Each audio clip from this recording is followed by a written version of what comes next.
بەناوی خۆی بەخشندەی میهرەبان سڵاو ئازیزان لە بەژماری ئەم جارەدا باس لە ئامادەکاری بۆ هەڵبژاردننی خولی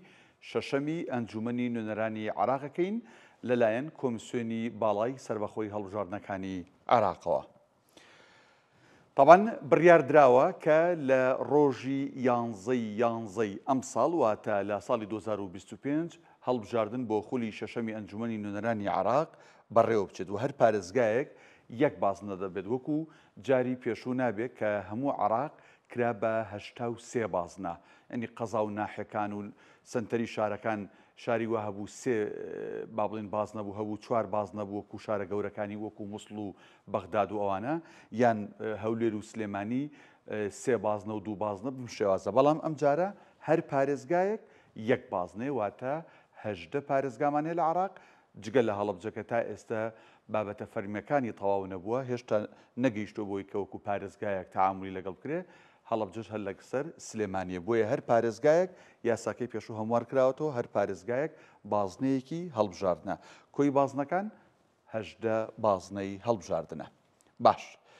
بەپێی لێدوانە فەرمیەکانی کۆمیسیۆن 29 ملیۆن کەس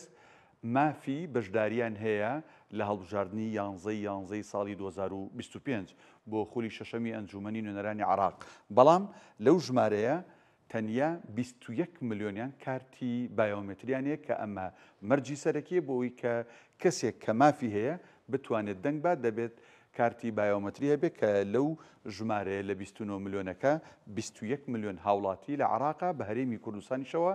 کارتی بایۆمتریان هەیە و دەتوانن بەشداری بکەن لە دەنگدانە.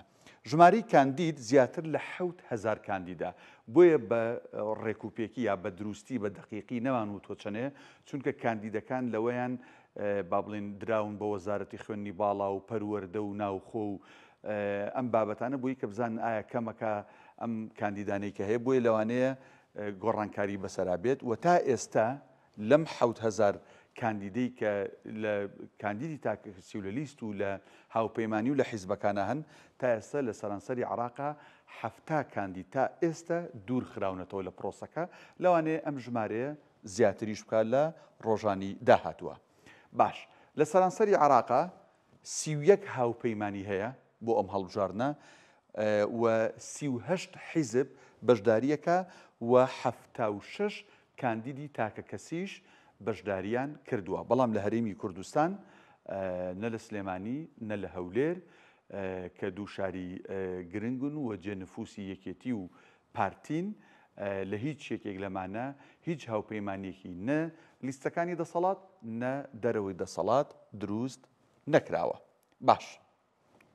بزانین ژماری کورسی پارێزگاکان تەمان ئەنجومەنی نوێنەرانی عراق لە 329 کورسی پێگاتووە بزانین چۆن بەسەر پارێزگاکانی عراقا دابەشکراوە بەغدا 69 کورسی سلێمانی 18 بابل 17 کەربەلا 11 کورسی ئەنبار 15 بەسڕە 25 موسەنا حەوت نەجەف 12 دهۆک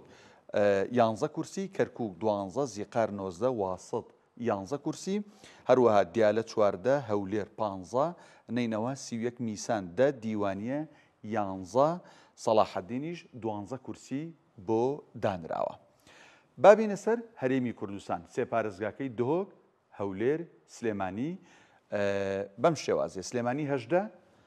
هەولێر 15 دهۆک 11 کۆی هەرێمی کوردستان 44 کورسی لەو 329 کورسیە بۆ دیاری کراوە. باش وتمان کۆی گشتی کورسەکان 329 کورسیە کۆتای ژنان 83 یعنی لەم 329ە ینی پێویستە بە ئیجباری ئەبێ 83 کورسیان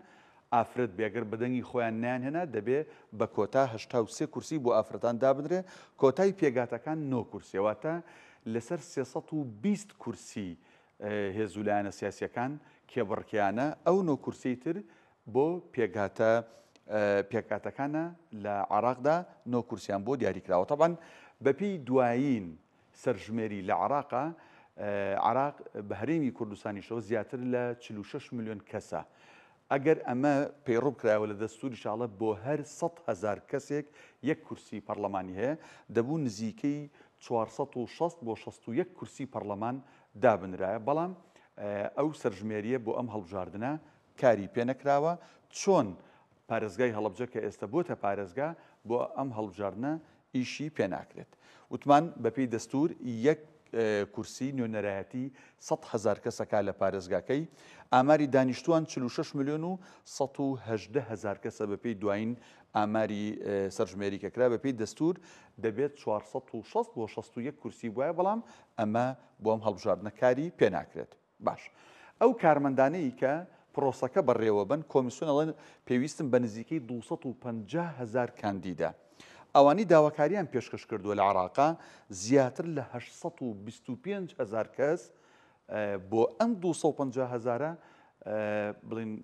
داوایان کردووە، تەنها 250,000یان کۆمیسیۆن وەکو کارمەند بەکاریانێنێ کە نزیکەی 120,000یان لە هەرێمی کوردستان لەم 825 فۆرمی داواکاریان بۆ بەڕێوەبردننی پرۆسەکە و بوون بە کارمەندی کۆمیسیۆن لەو ڕۆژەدا پێشکەش کردووە. بێگومان لە ڕۆژانی ڕابردوودا لە بەغدای پایتەختی عێراق کۆمیسیۆن تیر و پشکی بۆ ئەو ژمارانە کرد کە بەرلیست و حیزب و کاندیدە سربەخۆکانەکەوێت. بێگومان کۆمەڵی دادگەری کوردستان بە ژمارە 285 بەرکەوت، واتە لیستی کۆمەڵ بۆ هەڵبژاردننی 11/11/2005 بۆ ئەنجومەنی نوێنەرانی عێراق بە ژمارە 285 لە هەر سێ پارێزگاکەی هەرێم چ سلێمانی بە هەڵەبجەوە چ هەولێر چ دوهۆک بەشداری دەکات. ئەمەی لە بەژمارەی ئەم جارەدا باسمان کرد ئامادەکاری بوو بۆ هەڵبژاردننی خولی شەشەمی پەرلەمانی عێراق لەلایەن کۆمیسیۆنی باڵای سەربەخۆی هەڵبژاردنەکانەوە.